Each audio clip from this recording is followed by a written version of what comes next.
You have been taking the time to do things that you know are going to help you feel better. Not half-heartedly, but actually doing them. Eating better, trying to get sleep, taking supplements that you know help you, following any kind of advice that you've found online, and you keep waiting for something to shift.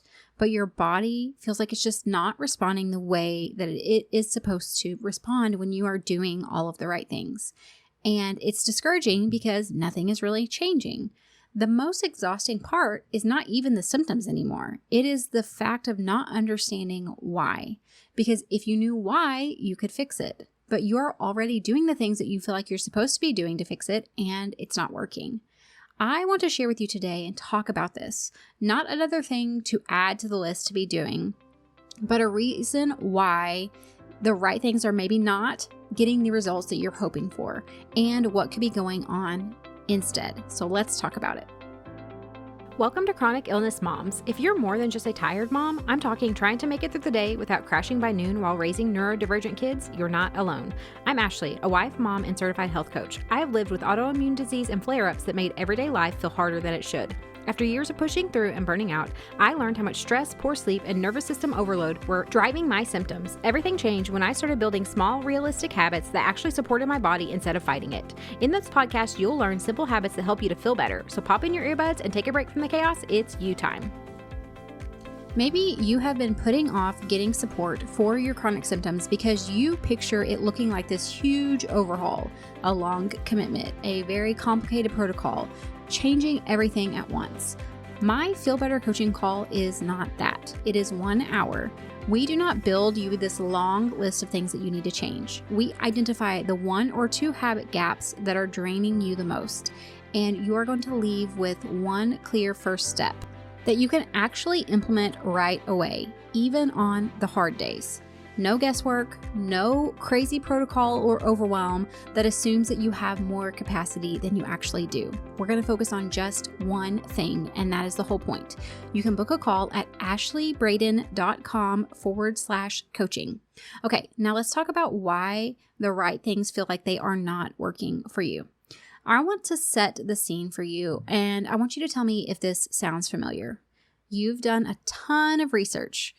You have found the things that you feel like are supposed to help with whatever you have going on. Maybe it was changing what you eat or a set sleep routine or some kind of supplement stack that someone recommended to you. And you did it. You were really consistent. You gave it time. You told yourself to be patient and to just stick with it. And maybe now you're months into that change and you're sitting here thinking, I'm doing everything that I am supposed to be doing. So why do I still feel like this? And then comes the thought that I think most of us have had, and really it's probably the most discouraging thing of all, which is maybe this is just my life now.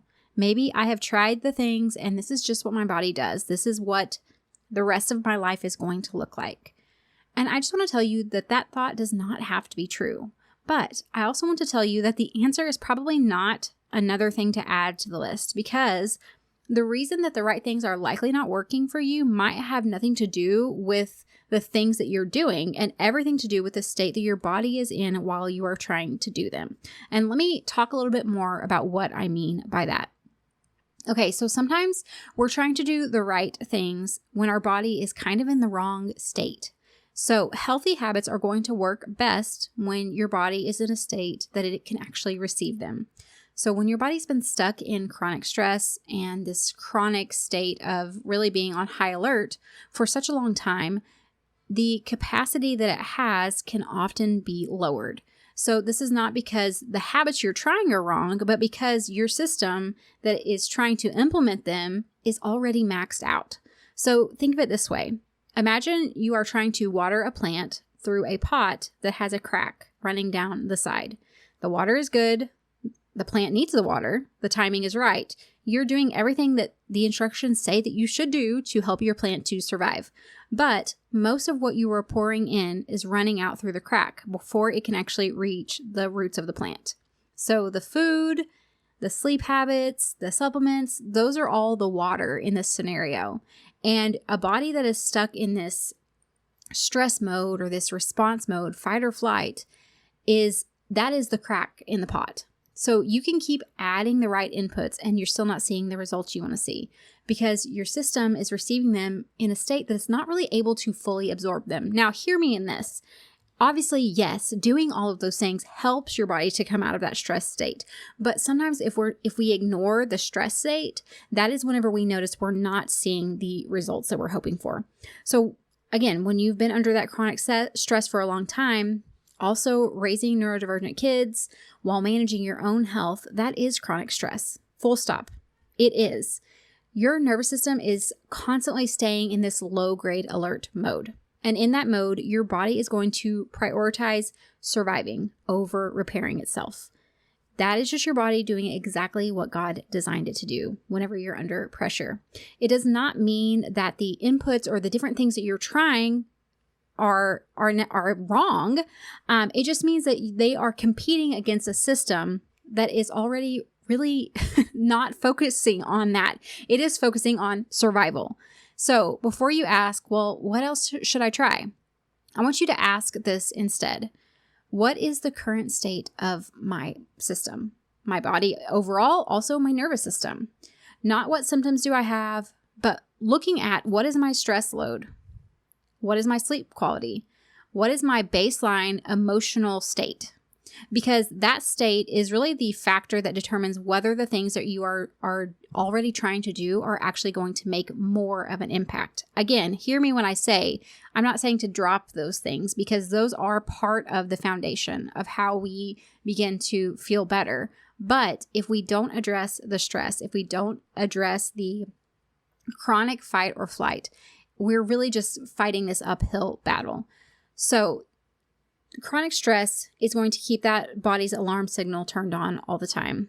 And whenever that alarm signal is on, your body is just having a harder time digesting food, sleeping, managing inflammation, absorbing nutrients, which means that the very symptoms that you are trying to address with the healthy habits that you are implementing are also really being kept in place by the state your body is in with being chronically stressed. So the alarm signal that's going off in your body is kind of intercepting the inputs that you're hoping that the positive inputs that you're doing, the positive habits that you're doing. That alarm signal might really be negating some of the positives in the healthy habits that you've been testing out and trying, because your body is just stuck in this chronic state of stress. So that is why you can sometimes eat a really clean diet and you're still having gut issues. Why you can be doing all these great sleep hygiene habits and still feel like you're struggling with your sleep or you're waking up tired. That's why you can take supplements that you know should be helping and you feel like they're not. It is not that any of those things are wrong or that your body doesn't need them. It is that your body is at a baseline state where really the alarm signal of stress is louder than the positive inputs and the positive habits that you are feeding it. And no amount of adding more of the right thing is going to override that stress signal whenever that is what's going on underneath everything. So I want to say this clearly because I know how discouraging it can be to hear, but this is not a failure on your part. It does not mean you're doing something wrong. It really is just this cycle that is part of the problem. It's not something wrong with you or that you're not consistent enough or anything like that. It's the problem that's going on underneath the surface that we become so used to this lifestyle of just habitually being stressed out that we don't even think about it. And so a lot of times we don't address the stress, which means, yes, we are giving our body all of the foundational habits that it needs, and those do help our body to come out of that stress state. But at the same time, if we're not dealing with the stress directly and supporting our body when it comes to the stress response, giving our body safety signals, then we're going to be constantly fighting this uphill battle. So I want you to do something where notice whether the things that are not responding to the positive habits that you've implemented, if they have something in common. So for instance, like your gut health or your sleep or energy levels, or you constantly feel inflamed. And then also think back to times in life that correlate with stress. So maybe you have issues with your gut. I know I have experienced this. And can you think back to times whenever it seemed really bad? Were you, or had you just come out of a season where you were just extremely chronically stressed? Trying to find those patterns can be very helpful. And I just want to tell you up front, this is something, again, with the lifestyle I live with dynamics with my kids, I battle stress every single day. I feel like making sure that I am keeping my nervous system regulated is something that I have to be very tuned into and very sensitive to. And it's so interesting to me because if I do not really keep this in check, I can notice very, very quickly how I will shift back into that chronic stress state, and then notice the negative really, I guess, response that my body has because of that. And so I really have lived this out and honestly live it out real time right now, just knowing how my body responds and knowing what I need to do of making sure I'm giving myself those safety signals. Another huge thing I've noticed for myself, especially as a woman who is, getting closer to 40, is making sure I have adequate progesterone levels. If I do not, I of course do bioidentical hormone replacement. And if I'm not really consistent with my progesterone, because the other thing to keep in mind is that progesterone is actually a precursor to cortisol.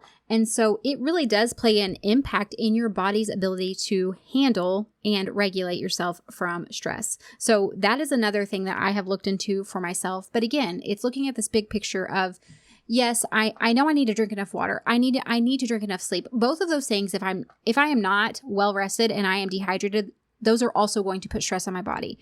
And again, I'm not trying to ignore that connection. And at the same time, if we are not giving our body the safety signals, safety cues, making sure we are regulating our nervous system, then a lot of those really great habits that we have, it's just going to be this constant fight and really probably not seeing as much positive results as we would like, just because our system is so stressed out that it can't prioritize healing or repairing. Okay, so the thing that really can move the needle a lot of times whenever you have this baseline state of just chronically being stressed, it's not actually more input. It's the things that are going to tell the nervous system, your nervous system, that you are safe. So real rest, not pushing yourself and then crashing, but intentional rest before you get to the crashing point, which we talked about that in the last podcast episode. Removing one thing that is keeping that stress turned on all the time, rather than adding another thing on top of it. So for instance, maybe it's social media for you. Maybe it is not allowing yourself a little bit of time away from screens to unwind in the evening so you can rest. A lot of times just removing that one thing can make a big impact. And it's not necessarily always about adding something else, because again, when we are already habitually stressed, and then we add in the stress of, oh my goodness, I need to do this new habit, and if I don't do it every day, I'm a failure. That is, again, just raising your cortisol levels, stressing you out. So if we can figure out something, removing something, and then being consistent at the level that your body can actually sustain, that is going to really help you to avoid the spikes, the crashes, the constant stress on your body. So when your body is in that state of chronic stress, it does not necessarily need a better protocol right away. As in, that is probably not the first thing it needs. It needs for your nervous system to be able to regulate so that the protocol that you're already doing can start to work. The thing that shifts the state that you're in, that chronic stress state, those things that are going to help to shift that are oftentimes smaller and simpler than we expect. They're often not the things that we've tried yet. So they're usually something that we might have been skipping over because we think, oh my goodness, that's too small, it doesn't matter, or we feel too guilty to prioritize it. So again, this can be taking intentional rest time, not pushing ourselves until we crash. It could be taking a few minutes to stretch. It could be taking a few minutes to take a deep breath. It just reminding ourselves that it's okay to take care of us. So for today, I want you to just name one thing that might be keeping you in that chronic state of stress. And really, I want you not to name it to fix it today, but just to recognize that it's there. It might be a relational stressor. It might be a sleep habit. It might be that your schedule is way too packed. Maybe it's that you're spending too much time scrolling social media and it's making you feel bad about yourself. Maybe it's the emotional load of carrying whatever it is you're carrying and you feel like you're carrying it alone. You do not have to solve whatever this thing is right now, but just taking the first step to recognize it and name it can feel like such a relief, because when we can name it and acknowledge that it's there, then we can start addressing it and problem solving. How can I make this better? And it makes everything start to just feel a little bit lighter and a little bit easier. So if you are doing all the right things and you are still not healing, it is probably not because you are missing a protocol. Obviously, yes. We talk about, that's the Feel Better coaching call is all about those 9, the Feel Better framework. We have 9 healthy foundational habits that we focus on.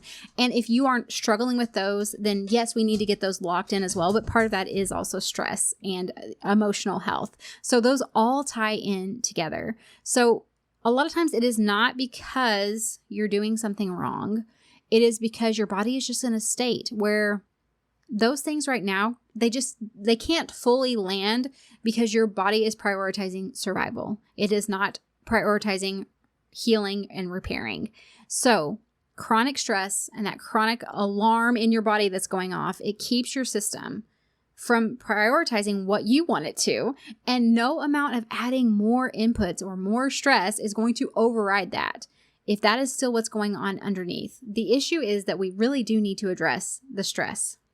And again, if you're like me and you live a life where some stress just isn't going to go away, it is what it is, and we have to make the best of it. And we have to learn the tools and the resources that we need in order to keep our body in a state where the stress that we are experiencing every single day is not consuming. It is not putting us in that constant state of fight or flight where the body is just always prioritizing survival instead of that rest, the repair, all of those things.